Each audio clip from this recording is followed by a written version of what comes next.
cette vidéo, je me mets à nu et je vous révèle 10 vérités que vous n'entendrez jamais sur les crypto-monnaies.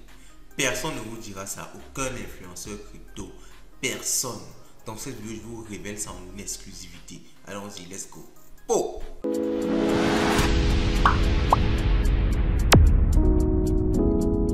Avant de commencer, je vous invite à faire ça. Laissez un like, ça ne vous coûte rien et nous, ça booste énormément la chaîne. Allons-y. Premièrement, il faut savoir que l'argent facile, l'argent magique n'existe pas. Vous allez voir des plateformes qui vous promettent des rendements de 500%, de 300%, de 1000% l'année. Soyez-en sûrs, dans 100% des cas, ces plateformes-là sont tout simplement des arnaques. Et je dis bien des arnaques. Dans 100% des cas, si vous mettez votre argent dedans, ils vont trouver une façon de vous faire réinvestir, mais vous allez finalement perdre votre argent parce que beaucoup de personnes se disent je vais rapidement investir et sortir vite avant que ça ne ferme. Dans la majorité des cas, tu vas perdre ton argent. Il faut qu'il y ait une promesse de rendement, certes alléchante, mais qui reste réaliste.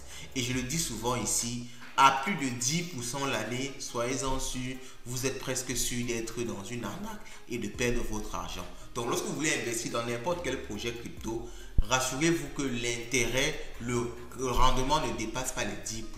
Si vous avez déjà quelque chose qui dépasse les 10% et que c'est un investissement où vous allez être passif, c'est-à-dire que vous allez bloquer votre argent et obtenir plus de 10% l'année, les gars, ne vous essayez même pas. Vous allez perdre votre argent dans 100% des cas. Avant, je disais 99%, je ne dis plus 99%. Dis 99%, c'est se mentir. Dans 100% des cas, tu vas perdre ton argent. Si tu pars vers une plateforme qui peut être un play to earn, qui promet plus de 10%, oui, on peut encore comprendre parce que les play to earn, ça marche un peu différemment. Le trading, ça marche un peu différemment. Mais si c'est une plateforme qui te promet que tu vas bloquer ton argent, tu ne vas rien faire. Et tu vas avoir plus de 50, plus de 100% d'intérêt. Rassure-toi, c'est une arnaque. Fuis ça rapidement. Ne cherche même plus à avoir des nouvelles de ça. Fuis ça comme si c'était la peste. Le fois 1000 est illusoire. Je vois beaucoup de personnes qui cherchent toujours à faire des fois 1000, des fois 2000 sur des crypto-monnaies. Ils cherchent à acheter très très bas et à vendre très très haut. C'est vraiment extrêmement difficile d'atteindre, n'est-ce pas, cette conjecture-là, d'acheter quand la crypto-monnaie est au tout début, quand les développeurs sont en train de la coder encore carrément et de la vendre vraiment quand ça atteint son pic, son ATH. C'est extrêmement difficile, voire impossible. Les probabilités sont carrément de l'ordre de 1 sur 1 million. Vous n'allez pas en général réussir à faire un fois 1000 sur une crypto-monnaie. Moi, je pense que la meilleure façon de construire son portefeuille, c'est de chercher à gagner doucement sur une crypto, sur plusieurs crypto-monnaies, en comprenant comment le marché fonctionne, les cycles du marché, la chute, la remontée. Il faut comprendre comment le marché fonctionne pour savoir quand investir. Et sois-en sûr, tu n'investiras pas toujours au bon moment. Tu peux investir, au lieu que le marché monte, ça descend. Il faudra que tu sois patient et que tu aies encore de la liquidité pour réinjecter de façon à profiter quand ça va remonter. Donc, il ne faut pas penser que tu vas calculer une crypto-monnaie toute ta vie et investir exactement au bon moment. Acheter quand c'est trop bas, vendre quand c'est trop haut. Ça se fera très très difficilement. Et c'est une vérité qu'on ne dit pas souvent. Et beaucoup de personnes viennent dire comme ça que achète ces cryptos si tu feras un fois 1000. Dans la majorité des cas, ce sont des menteurs. Et on embraye directement sur le troisième point, les influenceurs. Faites très attention aux influenceurs. Les influenceurs, vous voyez, je me classe même dans cette catégorie-là. C'est vraiment pour vous dire que je vous dis les vérités que personne ne va vous dire. Faites très attention à nous. Parce que lorsqu'un influenceur vous présente un projet, beaucoup d'influenceurs ne vous disent pas la vérité. D'autres influenceurs ont été payés derrière pour parler de ce projet-là. Donc, ils ont intérêt à le faire. Ok? Donc, il faut faire très attention. Nous, on a quand même cette transparence-là de toujours vous dire ce qui se passe. Lorsqu'on est sponsorisé, on vous dit que c'est un sponsor. Lorsqu'on investit nos propres fonds, vous voyez comment nous-mêmes on investit nos fonds. On enlève l'argent de notre compte Binance, on enlève l'argent de notre compte Coinbase, on envoie sur une plateforme, on investit avec nos propres fonds et on vous montre le suivi Qu'est-ce qui se passe? Est-ce qu'on a perdu avec ce projet? Est-ce qu'on a gagné? Combien est-ce qu'on a gagné? On vous fait cette transparence-là ici sur cette chaîne. Ce que beaucoup ne font pas. Donc il faut faire très attention aux influenceurs. C'est pas parce que vous avez vu une vidéo d'influenceur que vous allez vous dire rapidement que non, voici comme il fait ceci, je vais aussi faire, je vais gagner à la même hauteur. Non, d'autres ont été payés derrière. Donc il peut vous présenter quelque chose où il paye même. Pourtant il a été payé derrière. Donc il faut suivre ceux qui sont vraiment transparents au minimum. Alors on peut pas être transparent à 100%, mais qui sont quand même transparents au minimum et à qui vous accordez un certain crédit. Ne suivez pas n'importe quelle vidéo et vous vous lancez comme ça, vous risquez votre argent, vous risquez aussi de perdre votre argent. Faites super attention. Le surplus d'informations est un élément également problématique lorsque vous faites de la crypto-monnaie. Vous savez, les informations de la crypto sont très dynamique et souvent il y a des fausses informations qui circulent à gauche et à droite. Donc il est très important de savoir où prendre l'information. Moi je vous conseille d'avoir 2 ou 3 influenceurs crypto sur YouTube ou sur une plateforme connue de streaming. Vous avez 2 ou 3 informateurs vraiment sur qui vous prenez de la bonne information. Alors en France, je peux par exemple citer Asher, dans le monde anglophone, je peux citer BitBoy Crypto. Au niveau de la feuille, je peux citer Light Finance, ok? Des personnes vraiment sûres qui vous donnent la bonne information crypto et qui n'hésitent surtout pas à vous dire la vérité. N'ayez pas quelqu'un qui essaie toujours de faire passer tout comme rose. Il faut qu'il soit capable de vous dire que ici c'est une arnaque, ici il ne faut pas investir, ici, il faut souvent ça, il faut souvent ce genre, n'est-ce pas, de personnes là. Il y a également un problème avec le surplus d'informations, c'est que vous pouvez être embrouillé. Et il y a, comme je vous l'ai dit tout à l'heure, des personnes qui donnent des informations dans leur intérêt et surtout pas dans le vôtre. Donc il faut savoir faire le filtering. Un autre élément qu'il faut prendre en compte, ça va tomber comme le 5e point, c'est qu'il faut souvent prendre des pauses. Beaucoup de personnes, lorsqu'ils se lancent dans la crypto, ils savent que ça va les rendre riches, ils sont vraiment à fond dessus. Quand le marché descend, ils veulent investir à fond. Quand le marché monte, ils veulent investir à fond. Et souvent, ils se retrouvent perdus et à perdre de l'argent. Ils ne font même pas une comptabilité, une traçabilité nette de leur argent. Parce qu'ils veulent juste se lancer, ils veulent juste être en mouvement. Il faut souvent savoir que, ok, maintenant le marché est incertain, je ne fais rien, j'attends. J'attends que les choses soient plus claires. Quand les choses sont plus claires, j'investis. Quand ce n'est pas clair, j'attends. Quand c'est comme ça, je fais ceci. Il ne faut pas toujours être en train de vouloir faire quelque chose, non.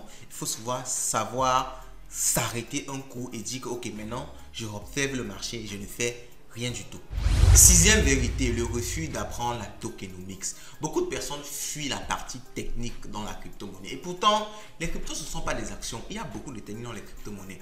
Ne voyez pas juste, ne pensez pas que vous allez venir comme ça dans un domaine, vous ne connaissez rien, vous mettez votre argent, vous devenez riche. Non, ça ne passe pas comme ça. Ça ne se passe comme ça nulle part et surtout pas dans les crypto-monnaies. Il faut à un moment comprendre ce qui se passe dans l'écosystème. Il faut à un moment comprendre comment une crypto-monnaie fonctionne pour mieux y investir.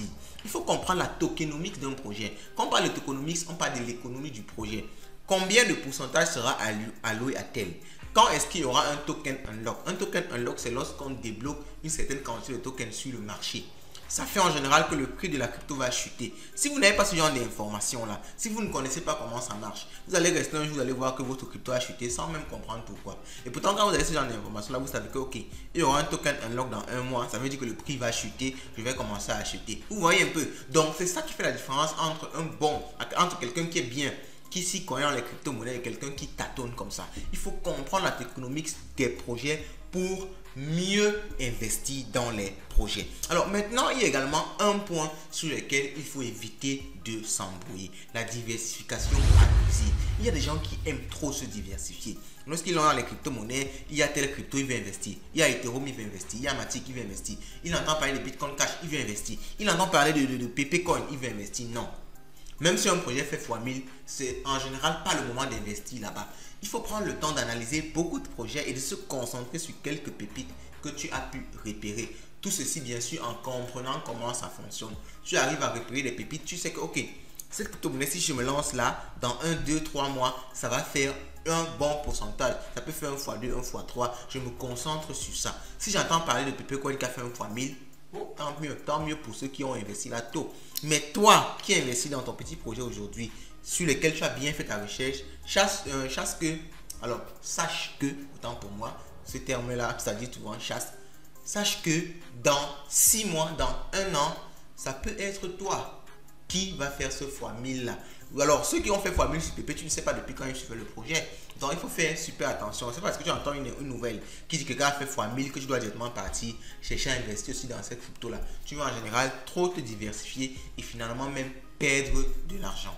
Point numéro 8, ayez un plan et restez-vous. Stock to the plan, comme on dit en anglais. Restez fidèle au plan. Si vous avez dit que, ok, dans ce projet-ci, j'entre avec telle somme, je fais ceci, je fais cela, après je fais comme ça pendant tel nombre de temps, après je sors. Reste par rapport à ce que tu as dit dès le début. Parce qu'en général, quand tu viens dans un projet, tu as les idées plus claires avant d'entrer dans le projet. Quand tu es déjà dans le projet, tu te laisses souvent emporter par l'engouement du projet, l'engouement de la communauté et tu oublies même les principes de base. Ok? Donc, il ne faut pas du tout se laisser emporter par l'engouement d'un projet. Tu deviens fan du projet. Tu es un investisseur. Tu n'es pas un fan. Ok? Tu es un investisseur. Tu n'es pas un fan. Retiens bien cette phrase-là. Tu es un investisseur. Tu n'es pas un fan. Tu es là pour te faire de l'argent. Tu n'es pas là pour adorer un projet, faire sa promo. C'est pas ça ton travail. Ton travail, c'est de faire de l'argent. Ça veut dire que quand tu entres dans un projet, tu viens avec une stratégie. Ta tête est bien fraîche. Quand tu as, même si quel que soit ce qui t'embrouille dans le projet là, tu dois dire, ok, je suis venu à $1000 de capital. J'ai dit que dès que j'atteins $1500, je sors. Tu atteins $1500, tu sors. Même si c'est le pape qui vient dans le projet après, même si c'est n'importe quoi qu'on annonce dans le projet, stuck to the plan. En général, quand tu changes ton plan en cours de route, tu vas souvent perdre de l'argent. Alors, je parle par expérience. Certes, il y a des cas où tu peux changer ton plan et tu réussis quand même à te faire beaucoup d'argent, mais c'est beaucoup moins probable. Alors, un autre point qu'il faut également prendre en compte, une vérité qu'on ne vous dit strictement jamais, c'est le trop de confiance peut tuer. Faites attention à votre confiance en vous. Par exemple, moi je prends mon cas. Étant donné que je suis dans le monde de la crypto depuis un certain temps, je vais me dire que non, mais je connais déjà tout, je connais à tout. Je connais à tous les systèmes, tous les projets. Si un projet dit ceci, forcément c'est ceci. Si un projet fait ceci, forcément c'est ça. C'est ce qu'on appelle le trop de confiance. J'ai peut-être fait cette erreur-là au début de la vidéo en disant 100%. Alors, mais 100%, c'est vraiment pour décourager beaucoup de personnes de perdre leur argent parce qu'il y a tellement de personnes qui perdent leur argent. Donc, moi, c'est aussi un devoir pour moi envers ma communauté. Moi, je préfère que tu rates de gagner de l'argent que de perdre de l'argent. Parce qu'une règle numéro 1 en investissement, c'est ne pas perdre de l'argent. Même si tu n'arrives pas à générer de l'argent, l'essentiel, c'est souvent de ne pas perdre son capital. Parce que les opportunités viennent chaque jour. Ne sois jamais pressé. Il y aura toujours une opportunité pour toi. Ne sois pas pressé. Ne pense pas que si je rate ça, alors je vais devenir pauvre ou je ne serai jamais riche. Demain, il y aura une autre opportunité. Donc, je dis ça au début 100% pour dire que c'est pour dire tout simplement que faites attention. Ok? Donc, mais il faut jamais avoir trop confiance en son jugement. Il ne faut pas se dire chaque fois que non. Quand je dis ça, c'est forcément ça. Tu dois prendre le temps de te remettre souvent en question et de dire que, ok, malgré mon expérience, peut-être que ce projet-ci est innovateur. Malgré mon expérience, peut-être qu'il faut que je le fasse autrement. Malgré mon expérience, peut-être. Ça va te permettre de actualiser tes connaissances parce que les choses avancent également très vite dans cet écosystème. Donc, il ne faut pas trop se faire confiance. On va terminer par un dernier point. Oubliez de prendre ses bénéfices. Lorsque tu commences à gagner l'argent dans un projet, tu commences à te sentir riche. Tu penses que ça sera comme ça toute la vie. Jamais. Rien, je dis bien rien, ne donne constamment l'argent toute la vie sans qu'il y ait ce mouvement-ci. Souvent on monte, souvent on descend, souvent on monte, souvent on descend. Donc quand tu montes, il faut savoir qu'à un moment, il faut que tu prennes tes bénéfices. Ce n'est pas parce que tu as gagné $500 que tu vas gagner $600. Souvent, il faut se dire, ok, je peux gagner $600, mais j'ai déjà $500. Je prends d'abord les $500. Je vais accepter, même si ça monte à 700, 800. Cette fois-ci, je n'ai pas eu $800, ça va. C'est comme je vous disais tout à l'heure, on ne vend jamais au meilleur moment. Souvent, il faut se décider de vendre à un niveau. Même si tu n'as pas le meilleur gain, tu as quand même un gain significatif. Donc, on fait souvent cette balance-là. Et quand tu as un plan défini au début, ça te permet, n'est-ce pas, de savoir quand prendre ce bénéfice-là. Même si c'est que tu ne restes pas là à voir que ça monte jamais jusqu'au ciel. Ça monte et puis ça descend. Donc, quand ça monte déjà un niveau, prends tes bénéfices. N'attends pas que ça monte tellement haut. C'est que tu vas souvent te retrouver à voir l'argent que tu avais déjà redescendre et perdre finalement. Alors, ça marche dans les deux cas. Il y a souvent que ça descend. Quand ça descend, accepte souvent de perdre un peu. Accepte souvent de perdre $10, $20, $50 pour mieux profiter de la remontée. Ok? Parce que si tu n'acceptes pas, tu vas souvent te retrouver à perdre tellement. Pourtant, tu pouvais perdre juste $10, $20. Ok? Tu pouvais mettre $10, $20, vendre à perte de $20, de $10 racheter plus bas et gagner beaucoup plus quand ça remonte. Mais si tu t'entêtes, tu vas te retrouver à perdre peut-être 100 dollars, 200, 1000 dollars pendant des mois et des mois et des mois parce que tu as tout simplement voulu ne jamais perdre. Il faut savoir être mesuré dans tout ce qu'on prend comme décision. Et je pense que c'est vraiment la leçon la plus importante de cette vidéo. Dites-moi ce que vous pensez de ce petit résumé là des techniques, des vérités sur les crypto-monnaies que moi j'ai appris avec mon expérience en commentaire. Likez, n'oubliez pas de partager la vidéo et on se dit à la prochaine.